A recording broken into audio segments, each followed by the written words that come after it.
It's time to start your life the way it is meant to be. There's only one time when it will be too late, and you don't want to wait for that. This is Now or Never. The choice is yours. Your host is Karen Wright. Today, you're about to meet some amazing people. The stories are not always happy ones, but they define a healing process. Listen with an open mind and an open heart. Now, here is Karen Wright. Listeners, welcome to the show. Now or Never, the choice is yours. And as always, I appreciate you taking the time and being with us here now. Today's show is about lessons learned and grief observed in life journeys. Life comes at us from all different angles. Sometimes it's full of joy, other time it's full of sorrow. Our journeys are different and full of opportunities for growth. We're never static, even when we feel stuck. Today, I will be talking with two wonderful guests in very different seasons of life, both learning from their experiences and offering it to impact the world around them. Today, I have Ella Wright and Maria Brown Hurd. Ella, how are you doing today? Good. I'm calling in from California instead of Indiana, so that's exciting. But I'm doing good. She's on vacation, you guys, and she decided to join us. Can you believe it? It makes me so happy when she does that for me. And Maria, how are you doing today? I am doing great. I have no complaints. Glad to be here with you. Well, I'm so excited to have you both with us. And Maria, where are you gracing us from? I live in Willard, Utah. Yeah. So she's actually like what, 20 minutes, about 20 minutes from Ogden area. Yes. From where I'm at. So yes, both of you, I'm just so excited to have you with us. And today's show, lessons learned along the way from different seasons of life. And this is really about us. This is where we're at. And we've experienced, we're all three in different seasons. And I enjoy this so much as we continue to move forward. Listeners, you know, I love just to get grounded, and I invite my guests to do this. So, and cross your legs and cross your hands, keep your hands free, put them on your lap, close your eyes. And as we begin this little breath meditation, I invite you to breathe in through your nose and then out through your mouth. So breathe in through your nose and out through your mouth.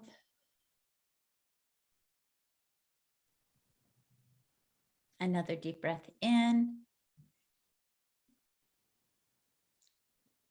and release.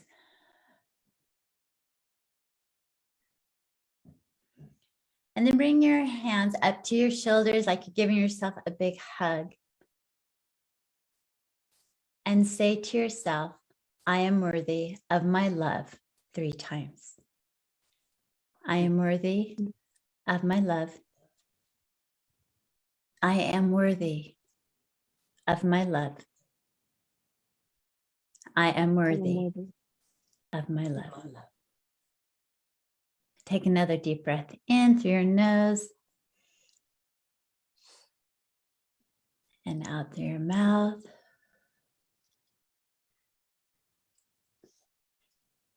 And then tapping 3 times on your chest, repeating the word accept. Accept. Accept, accept. Another deep breath in and releasing.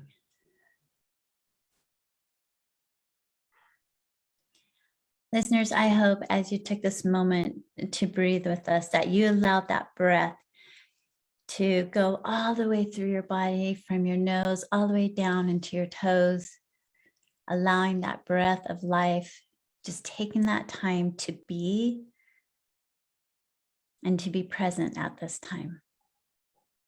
Let's take one more deep breath in and release.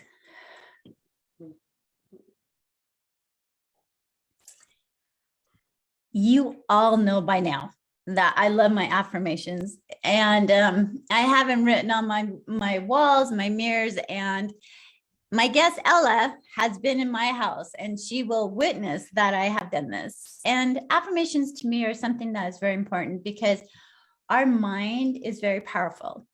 and we can retrain our thoughts. And at the end of the day, a lot of times we're the only one listening to ourselves. And so it is very important that you're saying kind words, kind things about you, to you. And so I have my new affirmation cards, you guys. I'm so excited. I got them all ready to go. So these are my now affirmation cards, and you can get them online, shinenowornever.com. And you can order them. There's 52 in the deck. So today's affirmation is, I create and accept healthy boundaries. This was awesome. I create and accept healthy boundaries. So Ella, when I read that, what came to your mind? I create and accept healthy boundaries. I think what I like about that is, I think oftentimes we focus on creating healthy boundaries, of being able to protect ourselves, but I don't know the last time I heard someone talk about accepting healthy boundaries and making sure that you're the type of person that can respect what someone else needs to feel peace in their life, even if it is maybe not your ideal scenario, or you wish that it was different. So I think that's just the first thing that stood out to me, was not only setting healthy boundaries, but being willing to accept them so that others have that. I love that. And that just, listeners, Ella has a podcast, and I want to say 2 weeks ago, 3 weeks ago, her podcast was on boundaries. And so when I read that, I'm thinking to myself, oh my gosh, here we go. The universe already is connected with us right now, and the importance of healthy boundaries and accepting them, and accepting boundaries from other people, not only for ourselves. Maria, what did you think when I read that affirmation? I felt that, yes, the whole thing, that you have them and you create them. So not only do you accept them, but you have them. And we do need to have boundaries in our life, because we have all kinds of people coming and going in our life. And some of them, we have to have boundaries for ourselves and them. It's just the way it needs to be. Listeners, write that affirmation down. I create and accept healthy boundaries. And as we go into today's show about learn lessons and life's journey along the way, creating healthy boundaries are part of our life's journeys. And those boundaries are going to change as we evolve or revolve throughout our lives. And so healthy boundaries are great, but remember, they're not always in stone. They will continue to evolve and change depending on where we're at personally in our lives. And also remembering to accept other boundaries from other people, and out of respect and love, coming from a place of love towards them and for them, even though we might not agree. I didn't say we have to agree with it, but you're doing it out of respect for them. I want to go into a little bit. I want to introduce both of you, but Maria, I told you I'm going to put you on the spot. And so I would love you, a lot of times I read the bios and this and that, but I would love you, Maria, to tell us a little bit about what it was like to be what do they call it? Hill Air Force Base? Like, what do they call them? Well, I was born at Hill Air Force Base eons ago. They don't do that anymore there. I believe they use Davis Hospital now. But yeah, I was an Air Force brat. Maybe that's what it was. Looking for. I was afraid if I said brat and I wasn't one, I would be offending you. No, that's what the term was, you know. Okay. But I never felt like I was a brat. I don't think you are either. Yeah. My dad was in the Air Force for 20 years, and we were fortunate that we moved to Colorado when I was 5, and my dad worked at Lowry Air Force Base there in Denver, and we lived in a suburb, Aurora, Colorado, from the time I was 5 till I was 12. And then when I was 12, we went with my dad to a new place. We went to Okinawa, and we were there for 3 years. And we had a wonderful, great time as a family. It was cherished. It was. Mhm. Yeah. And I bet that was during that time, 12 to 15, that it was impressionable. You remembered, I'm sure, a lot of it, because that's a great age to be there. Oh, yes. What was one of the main things you learned when you lived there? What was something that you could share with our listeners right now about an experience possibly that you had? I think that I saw just I saw people living differently on a different level than I lived, even though we're visitors in the land of Okinawa. Our culture, American culture, is different than the Okinawans, the Japanese culture. I liked a lot of things that they did, but certainly I saw they lived differently. Their standard of living was different. Mhm. But you know what was a good thing to learn?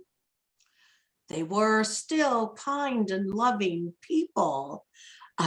So when we were there the 3 years, a year and a half we lived off base, and a year and a half we lived on the base. So the year and a half we lived off the base, we rented a 3-bedroom small home, 1 bathroom, from an Okinawan man.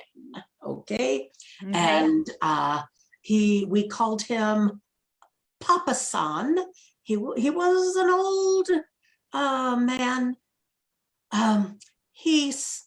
My dad would go pay the rent, and he'd visit a little bit. They had broken English, but my dad once was invited in to sing and play their piano.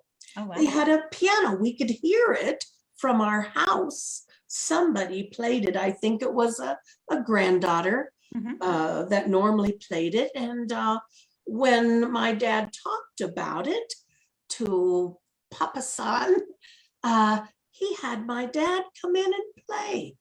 I love that. So friendships can be made to other cultures, other people, different standards, but love and friendships and being kind are the same all over. I agree with that, and I appreciate you sharing with us that. Ella, I want to ask you a little bit about you. And we have about 4 minutes before our first break. So you are a communication enthusiastic. What is that? Tell me what that is. Yeah, I think I enjoy using the term communications enthusiast versus a communications expert, because I think it's really hard for me to call myself an expert, which I do have a master's degree in organizational leadership, and I've studied communication for years. I'm still very young in my career. So I like using the term communications enthusiast as someone who's actively and lifelong pursuing an understanding of communication. And yeah, I think a little bit about what that means in my life now. So I'm currently a leader. I'm a manager of leadership and talent programs for a large tech company. And then, as you said, Karen, I do have my own podcast. And I think what's so cool about communication is that it is very broad. Obviously, when you say the words communication, people can think about written communication or verbal communication or conflict or public speaking. There's so many things that encapsulates. But I think where my biggest passion lies is just helping individuals be able to articulate their experiences and their thoughts in a confident way. And so that's something that I get to do at work as I coach and develop people, and also as I teach development to leaders. And then also that's what I aim to do through my podcast, is interviewing people and sharing different strategies. And so, yeah, I think that's kind of what it looks like in a practical way, but also I just like the title of being an enthusiast versus being an expert, because I never want to stop learning. And I think that's really important. Tell us the name of your podcast. Yeah, so my podcast is called Start the Conversation. Maybe not very creative, but really direct, right? So it's all about conversation starters, and I've interviewed people, and I have had an episode about boundaries, or I took one episode through a framework called compassionate confrontation, or other episodes have just gone over different social theories or just different social situations, whether it's how to start a conversation with someone who has different political or religious beliefs, or simply just how to have a conversation with like a family member or a spouse about changing a behavior that is challenging for you. But yeah, that's my podcast, Start the Conversation. And I just want to say that it's very important. I love how you're talking about the conversations and how you started, because a lot of times being direct is very important. Mm-hmm. And knowing who your audience is also very important. And so when we we're going to get ready to go into break, but when we come back, I want to deep dive just a little bit about conversations that you've had. And yes, you're a lot younger than we are, both Maria and I, but you have a gift of communicating. And I would love, as when we come back, listeners, Ella's going to share with us some of the gifts that she has with communicating and how you have those awkward conversations, or those ones that kind of you're like sweating bullets going, I do not want to confront this. I am not personally, I hate conversation. Like I hate it. I rather avoid it and shut the door and walk out and pretend like there's nothing wrong. But that is not healthy. And that is also boundaries, part of our affirmation. So we're going to go into break. And when we come right back, we'll dive deep with Ella and Maria after this message. Okay, great job. We're all clear. Back in about 2. Okay, thanks. Okay, are you okay, Ella, to go there? Yeah, I am. That's great. Okay, because we're going to go there. And then Maria, I would love you to share a little bit about,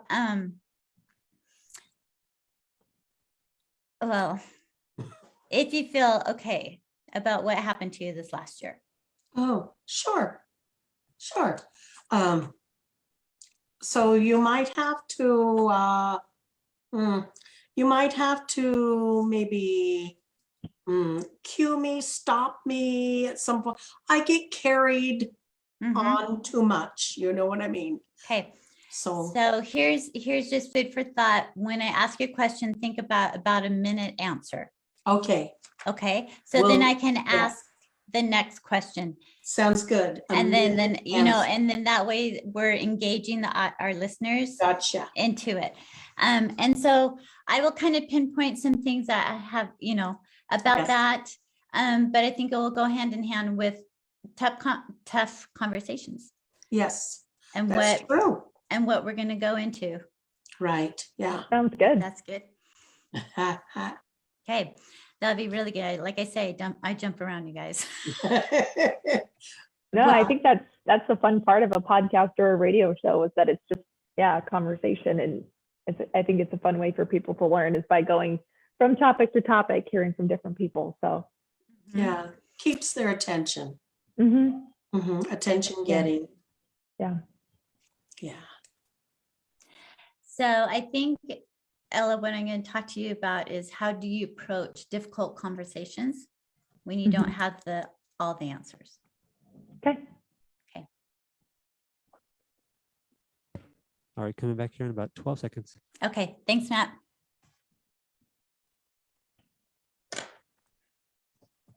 Empowerment.com.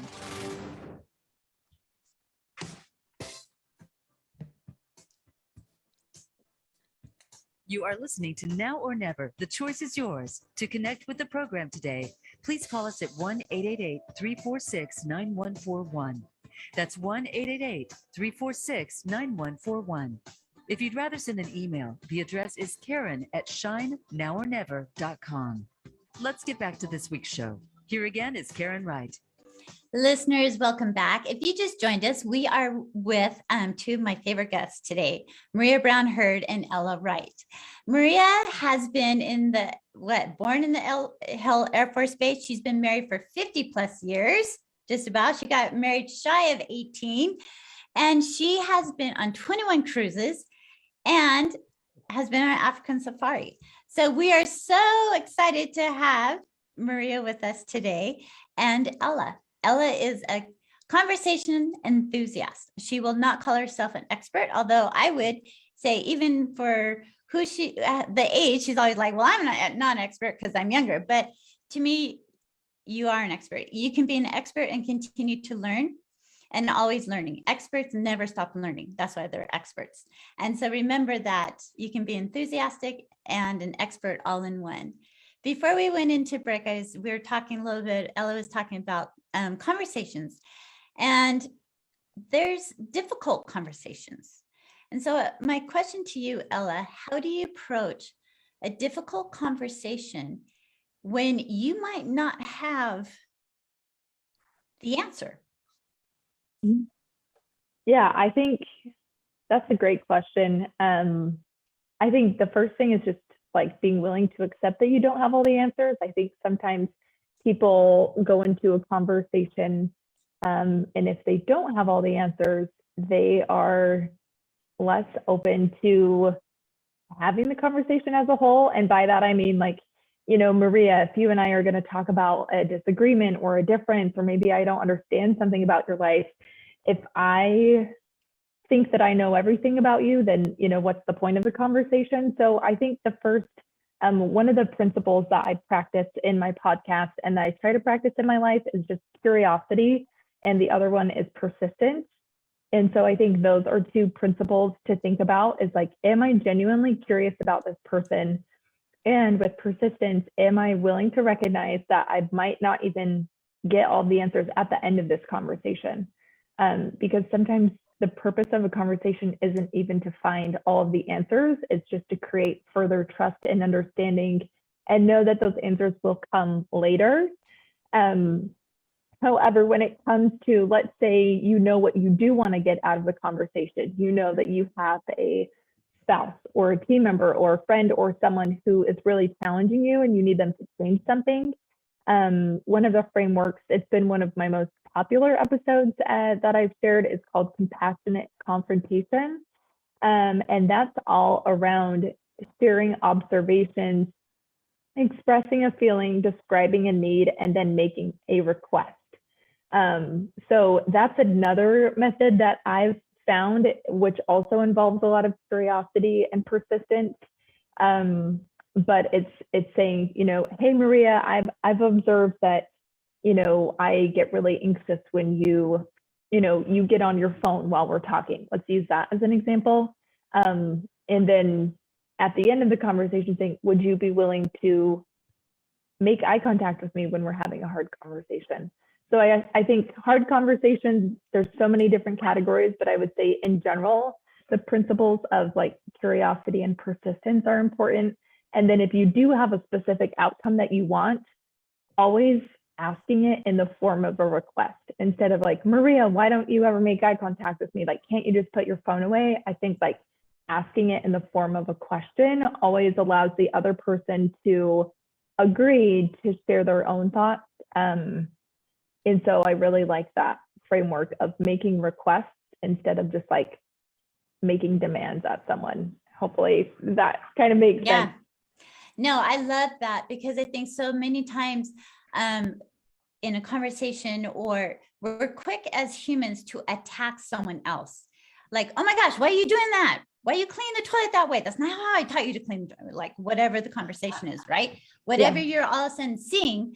And although, you know, there's more than one way to have conversations, but the attack mode is never the best way to go about it. And I know I've heard, with counseling and things that I've gone through, instead of saying, you make me feel, Ella, like this, you make me, it's like, I feel this way when you're not looking at me in a conversation, when you're on your phone. And I think just those little words, all of a sudden, it's not about the person you're talking to. Because at the end of the day, really the conversation is something that's from within you. Totally. Right? It's your curiosity. It's you're requesting something. You're not understanding a feeling or a trigger that's happening that's been caused by a spouse or a friend or a team worker. And so with those triggers, Ella, how would you go about that? Like, whichever dynamics we want to talk about, if it's a team member or spouse or a friend, there's triggers that we get sometimes from other people. And as you have been triggered, let's say, we're all triggered somehow. Do you have like a little example of something that triggers you? I'm being raw and authentic here, so be vulnerable as much as you want to. And then how did you work through that trigger or the conversation with that person? Yeah, no, I'm happy to share. So I think probably the best thing to do is just walk through the 4 steps of compassionate confrontation, and you've led up to it perfectly, talking about owning your own feelings. So like an example I have, your son, I'm married to him and it's wonderful. But whether it's in a marriage or you live with someone or a business partnership, right?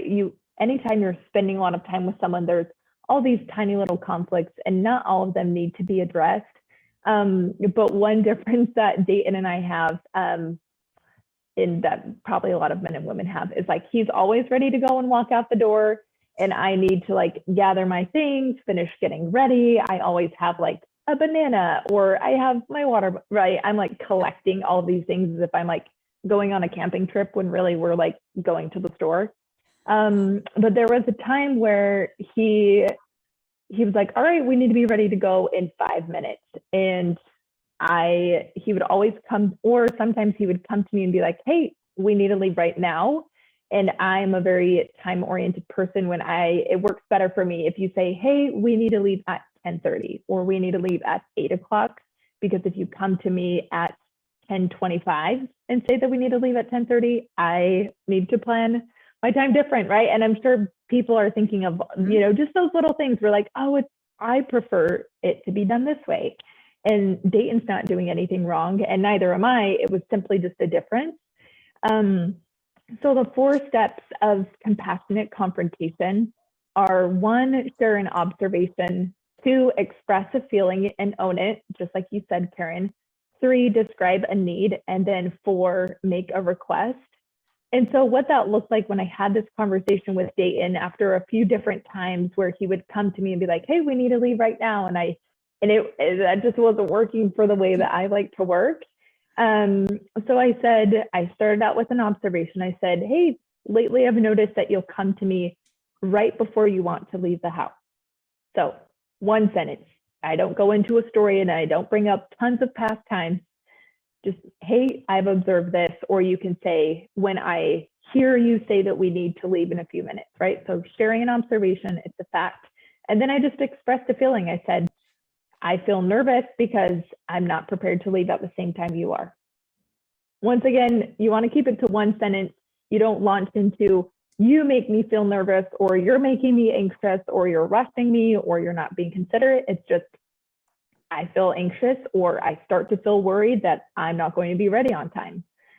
And then describing a need. And so it's really important to start this with, like, it's really important for me to plan out my day, or I really value being able to leave on time while also having everything that I want to have when I leave the house.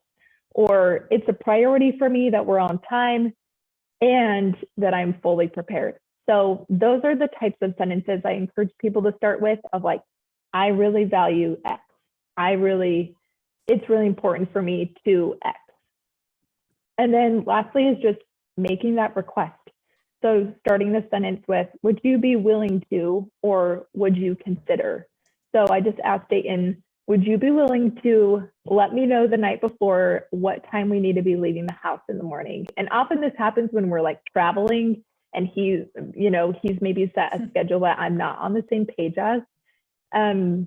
But altogether, instead of it being this huge, I would say a blow up, right? Or this thing that I'm keeping bottled down for weeks and then one day just exploding on him, it was just a very simple, hey, I've noticed that you come to me right before we're ready to leave the house. I feel nervous when that happens because I'm not ready to go. It's really important for me that we're on time and that I'm prepared. Would you be willing to let me know what time you want to leave the house the night before? And that was, 4 or 5 sentences, really simple. And then you just ask that, would you be willing, or, how would you feel? And you open it up for the other person to agree or disagree. But yeah, I think that's been one of the most successful methods that I've found. And I'll just bring it back to those principles of curiosity and persistence.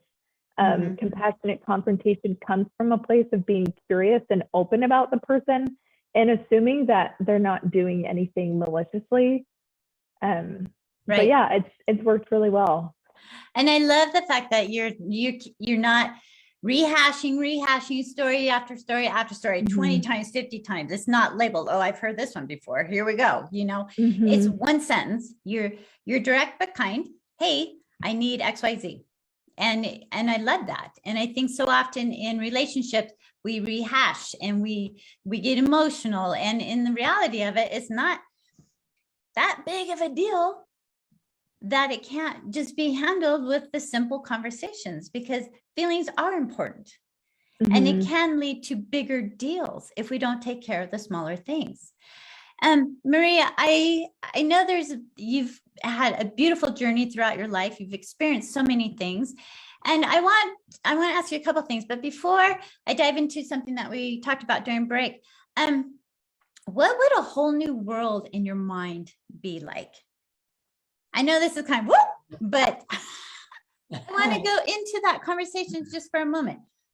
If you could create your own world, a whole new world, what would it be like? Okay, so what would it look like? It's, to be honest with you, it's a little bit like now, okay? A little bit. My husband and I are both retired. We do what we want. I design my life. So if I want to have a small business, sure.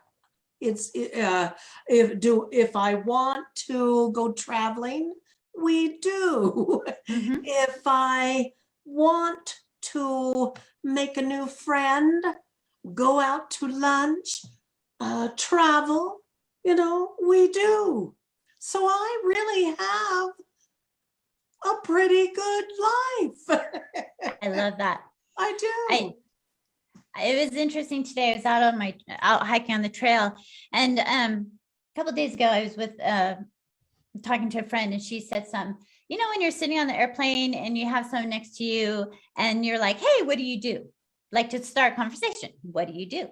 She goes, "Why don't we ever ask, who are you?" Who are you? And so on my post today, I did a quick little video. Who are you guys? If today was the last day you took your last breath, would you have any regrets? And I'm not talking about the bucket list, because I love bucket lists. Don't get me wrong. But would you have regrets? Meaning, would you have had that hard conversation with someone? Would you have told someone how much you love them? Would you have asked forgiveness? Would you have, or have you taken the time to know who you are as a person, you yourself?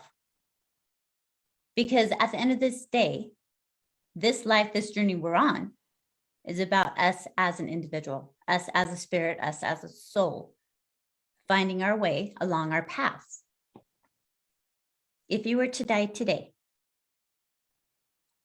would you have regrets? Are you talking to me?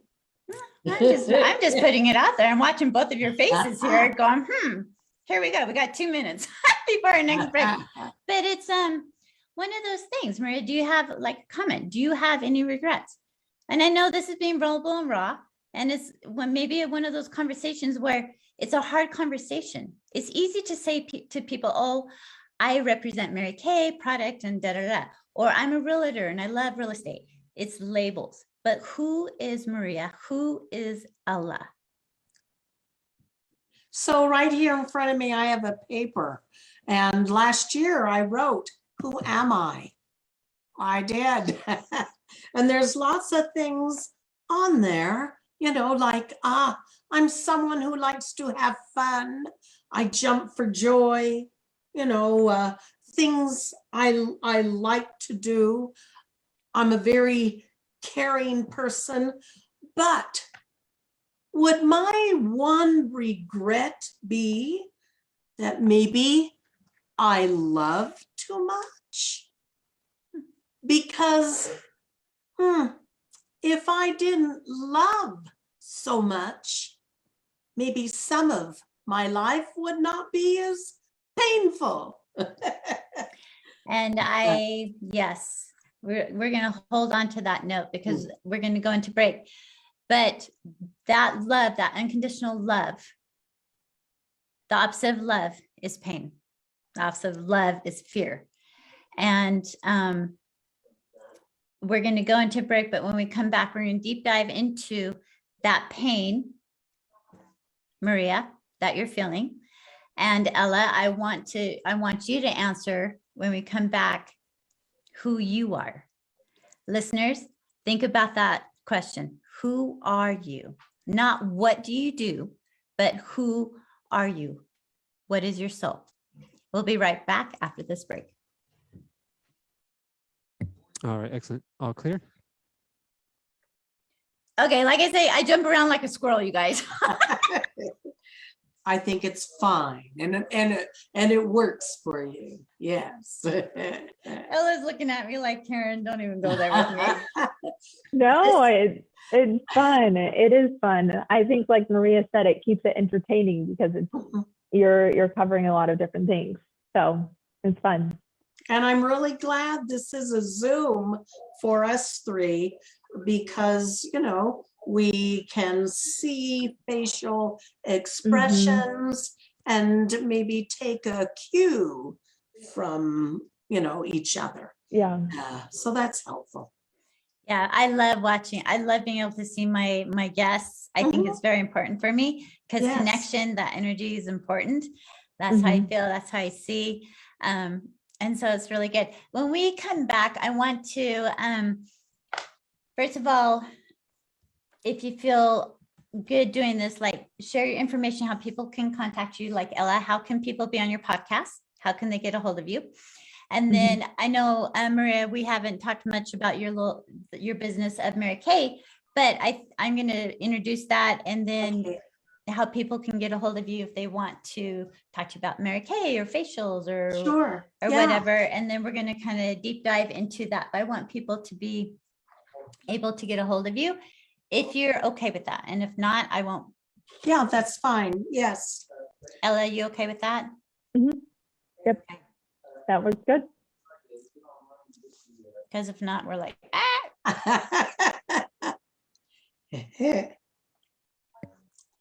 All right, coming back in about 12 seconds. Okay, thank you.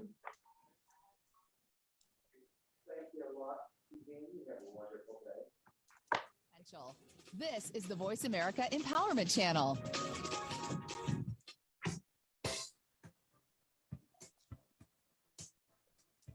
You are listening to Now or Never. The choice is yours. To connect with the program today, please call us at 1-888-346-9141. That's 1-888-346-9141. If you'd rather send an email, the address is Karen@shinenowornever.com. Let's get back to this week's show. Here again is Karen Wright. Listeners, welcome back. The next half of the show, we're like 10 minutes away, 12 minutes away from closing, but it's sponsored by my book, Now or Never, Shine Baby Shine.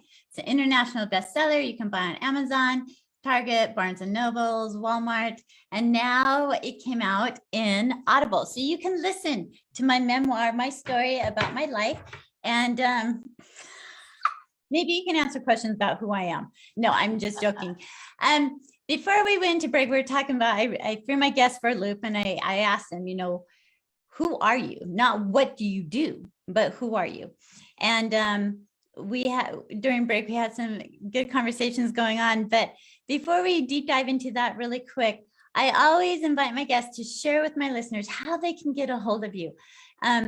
Ella, you have a podcast. I know you're looking for, guests on your show. And if they want to be a guest on your show, how would they reach out to you? Yeah, so I think the best way is just Instagram or email, but starttheconvo.podcast is my Instagram. And that's where there's links to listen on different directories for the podcast. And then also, let me make sure, yes, starttheconvo.pod@gmail.com is where people can reach out if they have questions about the show or they think they have a topic that would fit to be a guest. But Instagram is where, I highlight different guests or talk about different topics. And that's where they can find me. Okay, I love that. And I invite listeners, reach out to them. I mean, conversations are so important. And Ella is an expert enthusiastic about this, about the conversation thing. And I love that about her. Maria, we haven't even talked about a little bit what you do with your business in Mary Kay. But skin product is always important. Makeup is always important. And I used some of the product last night. And this morning, I just feel like I'm glowy. And so if people would love to reach out to you, how can they get a hold of you? Okay. Yes. So my email is mlhurd, which is HURD 54 at netzero, which is spelled out, .net. That is my email. Okay. And next week, June 23rd, is my one day of the whole year that I set a goal to sell $1,000 of Mary Kay product in one day. So if you want to help me out, email me and help me. And you know what, Maria does great things like that with the one day of raising $1,000. Last month or 2 months ago, you're doing a fundraiser of some sort where a certain percentage of the money you raised, right, was going someplace, or you're giving it? Well, every October, I make chemo care kits. Okay, that's what it was. Yes, for ladies with breast cancer. Yes. And I love the fact that Maria's always on board to helping other people and things like that. When we went into our last break, Maria was talking a little bit about who she is, and she has a list of who she is. Before we deep dive into that, she said, is it so bad to love? Because if you love too deeply, if you love so much, the opposite of love is pain. And I want to deep dive into that for a moment. So explain to the listeners what that means. Okay. I know I am not the only person who has dealt with this. So last September 21st, 2021, at 3 minutes past noon, my oldest son passed away of COVID. He left 5 children and a loving wife. So I loved him so much, okay? Yes. I did. I gave birth to him. I nurtured him. I raised him. I loved and cared for him so very much. So, yeah. I love, you and I had that in common with losing, a child. And I know there's many listeners who have dealt with that, who have lost children or dear loved ones. Losing a child is something that's horrific, and you never wish that upon anyone. And as Maria, when you said that, is it bad to love too much? And when you say that, no, it's never bad to love too much. I mean, if we don't love, we're never going to experience the pain. And if we don't have pain, we're never going to experience love. Does that pain die down? Does that pain lessen over time? Having Kalina pass away in 2004 to now, it's been, 16, 18 years? Yes, it does lessen, but the scar is always there and it will never go away, nor do you ever want it to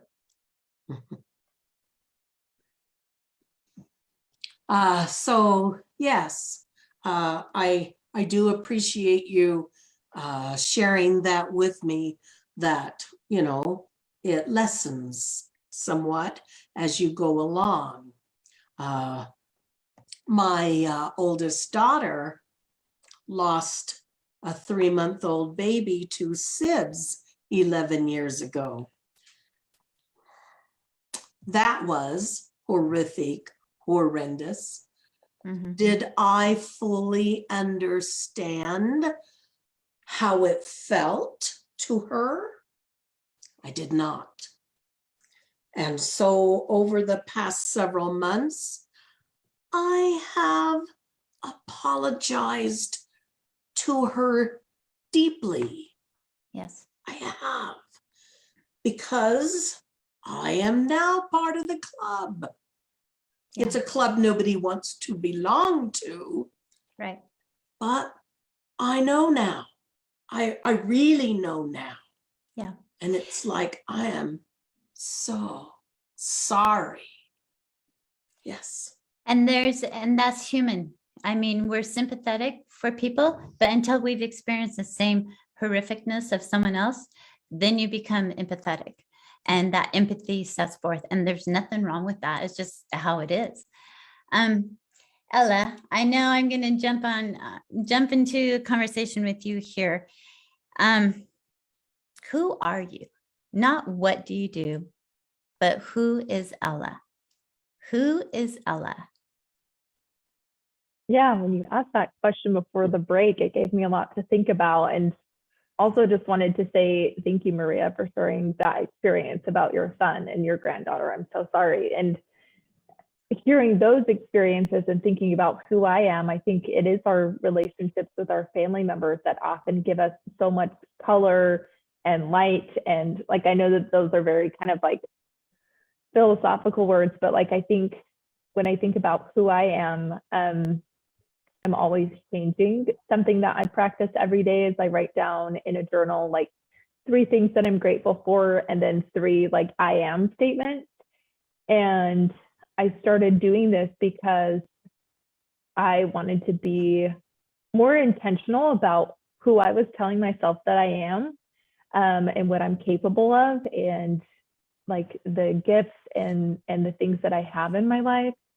So yeah, I don't know, it's hard to say like a singular I am statement, but I'm just having all of these thoughts. After hearing about your experiences with your family and about love and loss, Maria, I think it's like who we are is that culmination of all of the love and the loss. Mm-hmm. And it is a loss, but it's also this added experience that we now have to be, compassionate to other people. And everyone has their own different losses and challenges in their life. So yeah, maybe that's not the answer you wanted. I don't feel like I can say this one sentence, but it's more caused a lot of reflection on, what are my own experiences that I've had, and also what are the things every day that I am, and the things that I can change and try to look at differently. And that's what it is. It's reflection. Mm-hmm. I don't believe it's one word. I believe it is reflection, and it's constantly. Some days are going to be, all the stars are aligned and we're like, woo, it's like the perfect day. And then there's other days where it's like, oh, I can barely get out of bed. Like, I don't feel good. And every day, every moment is different. And the four agreement, he's got, the four agreements that Don McKell has written the book, Four Agreements, and I love it. But he's like, do your best, whatever that is. Some days are going to be better than others. Some days stars are aligned. Other days you're sick and you don't get everything accomplished. You have a sore throat or whatever's happening. But in that moment, in that time, you do the best you can. And if your best is sleeping and taking care of your body, you listen to your body, you go inward and listen to. And I think that's, creating healthy boundaries, our whole affirmation and our whole show title today about journeys and observing other people around us and becoming more sympathetic and have empathy for others, even though a lot of times you don't understand the experience until you personally have gone through experiences. That is how we pay it forward. That's how losing a child, how Maria, the next person you meet who has lost a child, you are going to have the empathy for that child.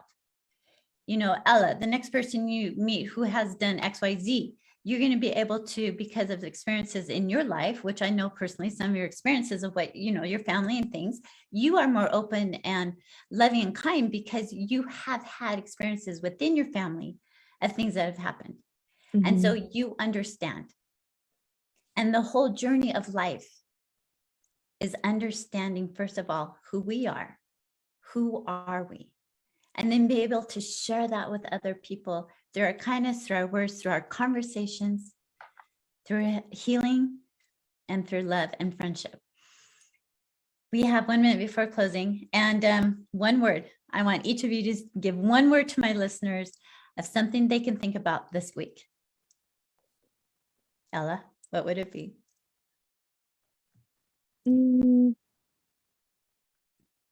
I'd say the word is present. I think in order to achieve all of this of thinking about who we are and whether it's grief or communication or like everything we've talked about, I think you have to be present in your life. So that would be my one word. I love that, present. Maria, what about you? Friendship. Friendship. I value my friends, good friends. Yes. I love that. Listeners, take into consideration what my guests have shared today about conversations, about being who they are, being true to themselves, about loving too much, about being present, and about being friends, and finding out who you really are. Remember our affirmations. I create and accept healthy boundaries. The breath is a gift of life. Choose now and live. Remember, this world is not for sissies.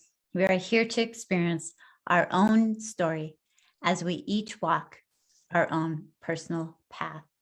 Have an amazing day, and thank you for choosing to be here now. Until next week, sending you all love and light. All right, awesome job today. Good show. We're all clear. Okay, thanks, Matt. You're welcome. All right, y'all have a great rest of your day. Okay, Thank you you. too. Thanks. Bye.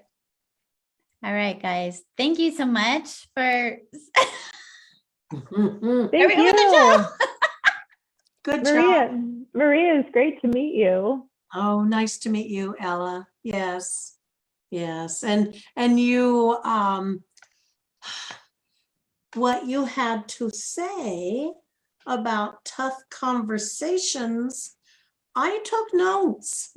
You had a lot of pertinent and intelligent, knowledgeable things that you said. And I thought, wow, we can learn from the youth, younger people, and hopefully I have a little wisdom, Yeah, absolutely. Yeah, I put a link to my podcast page in the chat if you. All right. I know I told people my Instagram, but that's just the page where you can listen to different things, and that means a lot. It was wonderful to hear about you. I wish we had more time. I know I have to go. I have a work call right now, or else I would stay on and keep chatting. But yeah, I'm excited to connect with you. Thank you.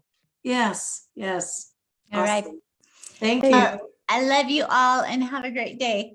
Love you. Thanks, Karen. See ya. Bye. Bye-bye.